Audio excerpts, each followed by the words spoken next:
Salut les gens. Aujourd'hui, on va parler du plus grand chef-d'œuvre de l'histoire, le Roi Lion.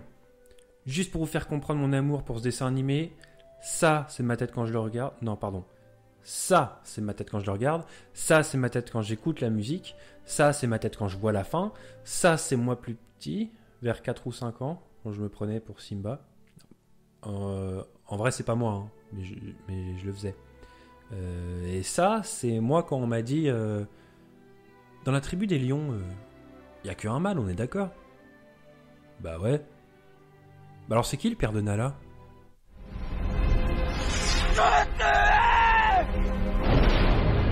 La personne qui m'a posé la question, je sais qu'elle va regarder la vidéo un jour, savait que j'éprouve un amour inconditionnel pour ce film. Elle savait qu'elle allait me briser mon enfance et ma vie. On passe nos journées à se vanner, à s'envoyer des fions. Je sais qu'elle l'a fait exprès. Laisse-moi t'adresser ce petit... C'est pas un mot.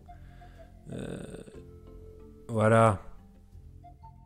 Pour vous montrer aussi que je suis un gros fanboy de ce dessin animé, j'aimerais juste partager avec vous une petite collection que je fais. Quand je disais dans la vidéo de présentation que j'avais pas du tout envie de répondre à cette question, en vrai c'était la première question à laquelle j'avais envie de répondre.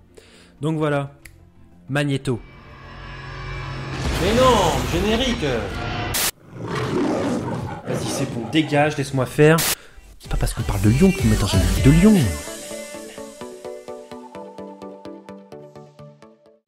Commençons. Mufasa et Sarabi sont les parents de Simba. On connaît que la mère de Nala, Sarafina, mais pas son père. Du coup, on est légitimement en droit de se demander qui est son père. Surtout qu'on a vu qu'un seul lion dans la tribu, donc est-ce que Simba et Nala sont frères et sœurs? Demi. On va voir vite fait comment se comportent vraiment les lions dans la vraie vie. Et après, on va évoquer la théorie Mufasa, il y a le père de Nala. Au passage, en parlant de théorie, si c'est pas déjà fait que vous connaissez pas, allez voir cette vidéo, elle est géniale. La dernière théorie va vous surprendre. Sans déconner, en plus, elle va vraiment vous surprendre et je l'adore. Donc, les lions vivent en tribu. Comme tout le monde le sait, il y a plein de femelles et un seul mâle. Quand un mâle prend le pouvoir, il va tuer... Oh non, pas les petits chats. Toutes les progénitures de l'ancien mâle dominant. Bah du coup, il va arrêter la descendance de l'ancien mâle et les femelles qui ont déjà des bébés, elles seront plus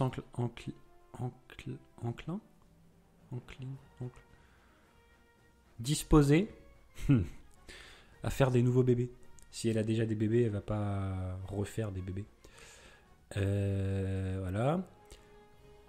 Une fois que les bébés lions sont adultes, c'est plus des bébés du coup. Une fois qu'ils sont adultes au niveau de leur capacité à faire des bébés, les petits mâles ils sont chassés de la tribu, même si c'est les enfants du chef, pour pas qu'il y ait de concurrence et de convoitise sur la place du chef, et pour éviter la consanguinité avec leur sœur, une fois plus grand. Donc, dégage. Voilà, il dégage. Et en général, ils s'allient, tous les mâles ensemble, quand ils sont dégagés, ils s'allient pour survivre, trouver un autre clan et tout. Voilà. Ça, vous le savez tous, il n'y a que les femelles qui chassent. Donc, les bébés femelles, elles restent pour chasser et enfanter plus tard. Et le monsieur lion, lui, il fait dodo. Et il protège son territoire. Comme quoi, aussi classe soit-il, même les lions sont misogynes. Donc, imaginons que Mufasa a pris la place de roi dans la tribu des lions et qu'il a fait des bébés avec Sarabi et Sarafina. Petit coquinou. Simba et Nala sont frères et sœurs. Demi. Je pense que Zazu, Simba et Nala auraient été au courant s'il y avait des liens fraternels. La scène où Simba et Nala vont comploter contre Zazu pour aller au cimetière des éléphants. Zazu, il arrive, il dit « Oh, ils vont être contents d'apprendre vos épousailles. » Et pourquoi? Épousailles, fiançailles, le mariage. Ah, mais on peut pas se marier, c'est ma copine. Ouais, ce serait trop bizarre. Ouais, ils auraient pas dit ça. Ou alors, ce serait vraiment dégueu. Du coup, on est parti sur un film qui respecte pas vraiment le mode de fonctionnement des lions. Au tout début du film, quand Mufasa et Simba vont tout en haut du rocher de la fierté, y a Mufasa qui dit à Simba « La lumière s'éteindra sur moi et elle t'éclairera. » On parle pas de chasser les lions mâles une fois adultes. Là, on est vraiment sur des relations humaines, mais dans des corps de lions. C'est vraiment des relations. Le roi exerce son règne. Waouh, il était loin celui-là. Son règne jusqu'à sa mort, et après, c'est son héritier légitime qui prend sa place. C'est pas un combat pour déterminer qui est le roi. Juste avant, quand Simba vient réveiller son père, on voit il y a toutes les lionnes qui dorment en circle pit. Pardon, vous savez peut-être pas ce que c'est un circle pit.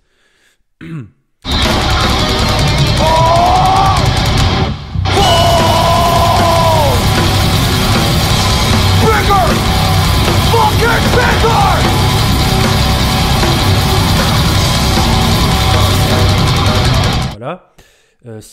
Mufasa et Sarabi dorment tranquille, un petit peu en hauteur sur un petit rocher, comme si Sarabi était reine, comme s'ils étaient mariés ou en couple ou pacsés, je sais pas. Et même le dialogue à ce moment-là, il laisse aucun doute. Pour moi, hein, c'est sûr, Mufasa et Sarabi ont une relation exclusive. Mais peut-être qu'ils sont en couple depuis pas longtemps. Ça se trouve, au tout début du film, quand Rafiki présente le prince à tout le monde, ils étaient ensemble depuis 3 mois, puisque la période de gestation d'un lion, c'est 3 mois. Ça se trouve, ils sont ensemble depuis 3 mois et 1 jour. Donc peut-être qu'il y a 3 mois et 1 semaine, Mufasa a vraiment fait un bébé à Sarafina, Nala. Et que du coup, Sarabi n'est pas au courant, Simba et Nala sont pas au courant qu'ils sont frères et sœurs. Demi. Mais, parce qu'il y a un mais, pourquoi, après avoir été au cimetière des éléphants, Mufasa doit, je cite, donner une leçon à mon fils, et pas aussi à Nala? On est d'accord, si Nala avait été sa fille, il l'aurait forcément engueulé aussi. On voit à quel point il aime son fils, à quel point c'est une bonne personne. C'est un lion.